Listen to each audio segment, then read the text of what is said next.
Hi, my name is Suzanne Atkinson. I'm an author and writer, and I live in Bedford, Nova Scotia, Canada. Normally, when I release a book to the public, I do some readings. And what I've noticed is that a lot of people who can't attend still want to see a reading, so I've created some videos about my books.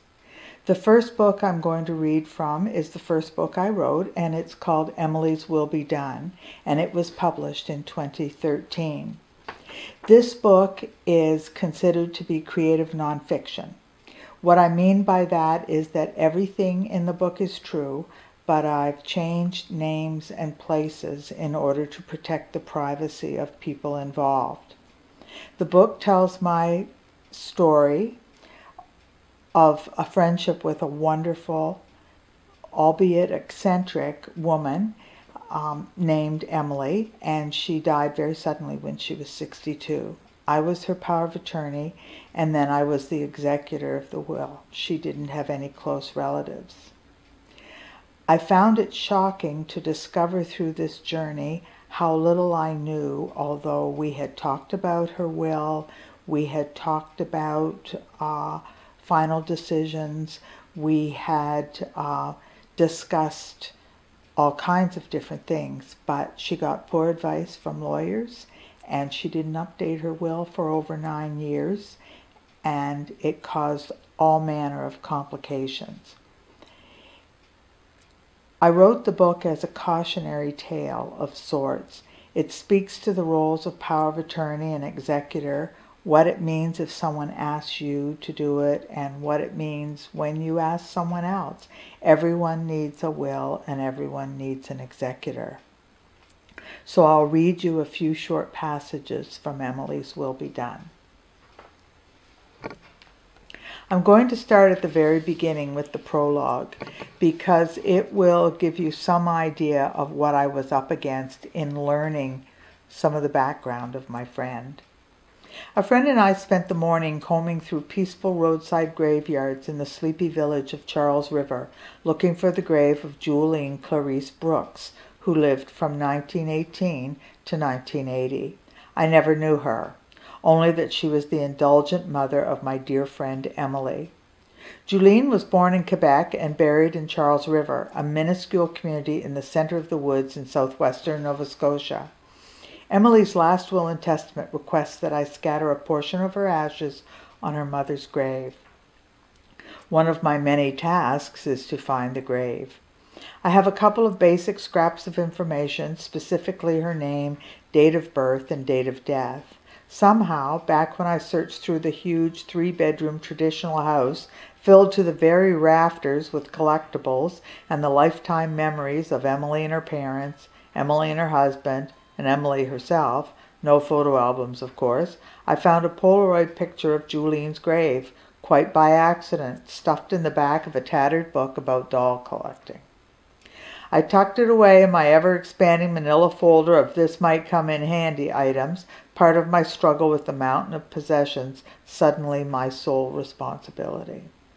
With this murky picture as my only clue, I called a friend who lives not far from Charles River and asked for directions to all the graveyards in the area. Without hesitation, she generously offered to give me a personal graveyard tour of her community, and on a sunny July 1st morning we met in the parking lot in front of the local general store. My journey through Emily's life after her untimely death brought me many surprises. Emily was an only child of only children. When I met her, both her husband's parents and her parents were already dead, and she clung to her husband like a drowning fisherman clings to an upturned boat. She talked little of her past.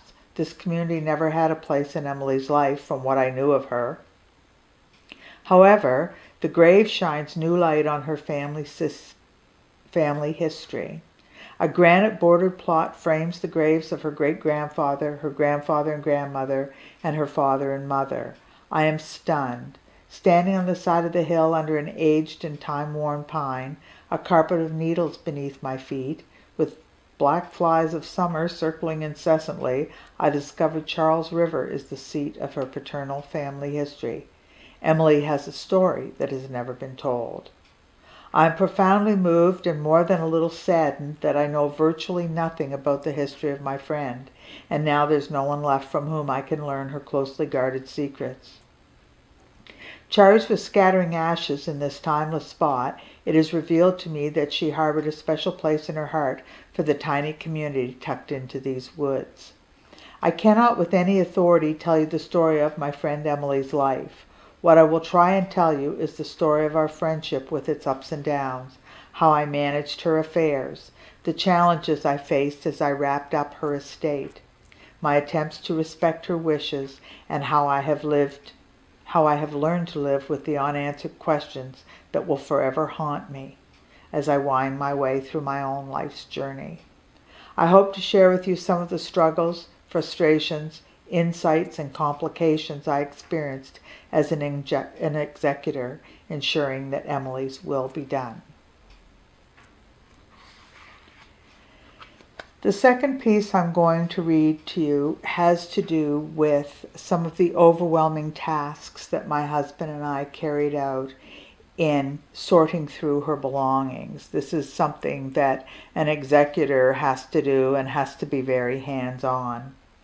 From the time Emily died until possession date on the sale of the property, my husband and I spent 170 hours in the house packing, sorting, and cleaning. This does not include any work done by the caretaker in the yard, Henry and Violet's work, that's the couple who live next door, or any work I do from home. Make no mistake, if you accept the task of executor, expect it to be very hands-on. You are responsible for securing the property and the effects, for ensuring that the most money is realized for the estate and the beneficiaries, and for the distribution of items. You will be accountable to probate court. I cannot accomplish my tasks without the total support of my husband, Emily's neighbors Violet and Henry, our talented real estate agent, and an appraiser-auctioneer of impeccable reputation. These are the only people who share that inner circle of executing Emily's will. One of the most enlightening things I learned throughout this experience is that an estate is a living thing. Like a business, just because a person dies, it does not mean their estate does not have to carry out the ongoing responsibilities of the deceased. So in the end, as simplistic as it may appear, my role is to carry on in Emily's stead.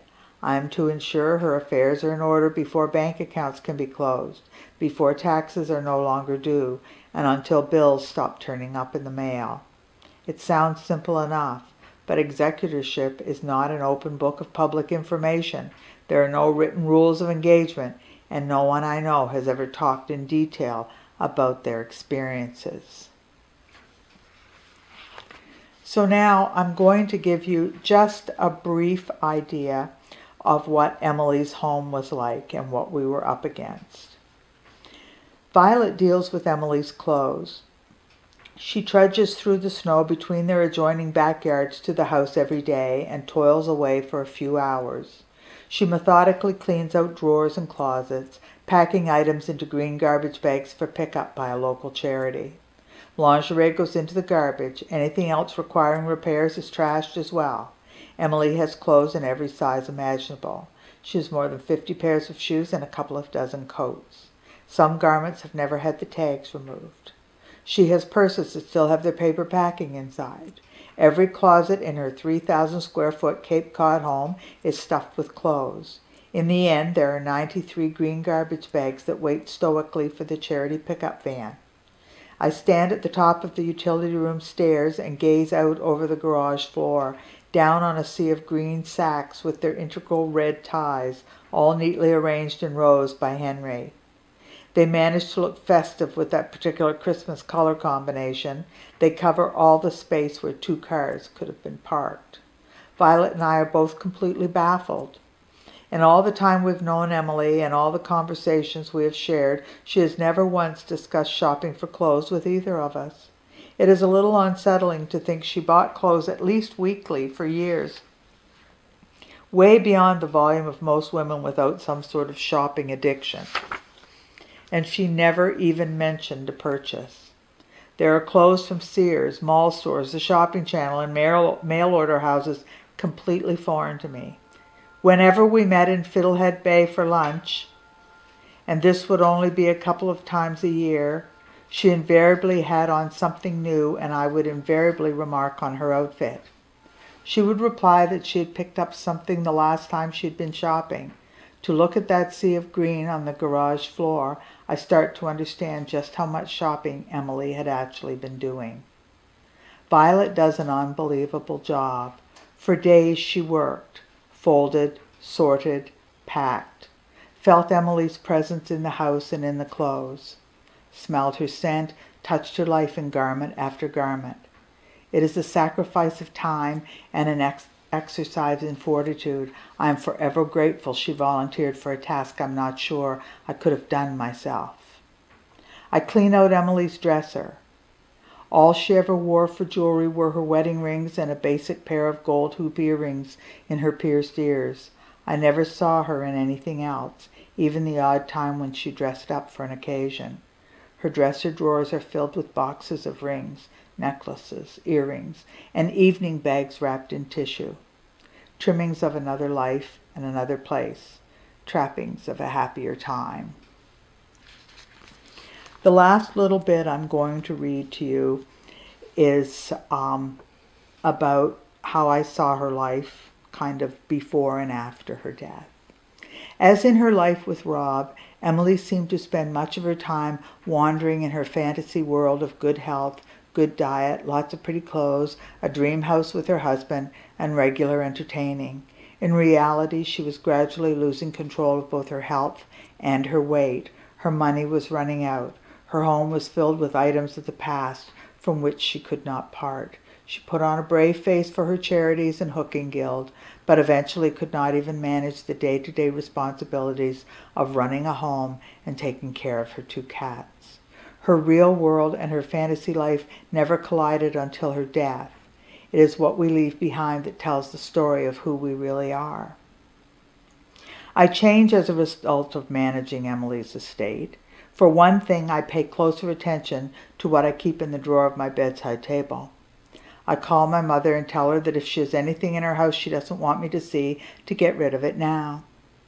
Lasting impressions are made in what you leave behind. I do not want anyone lifting up a corner of the carpet of my life and finding all the dirty bits I never took the time to resolve. Finish business. Clear the decks. We are all on the same path. After writing the final checks and returning home, I clean house. I throw out anything not needed and have a big yard sale besides.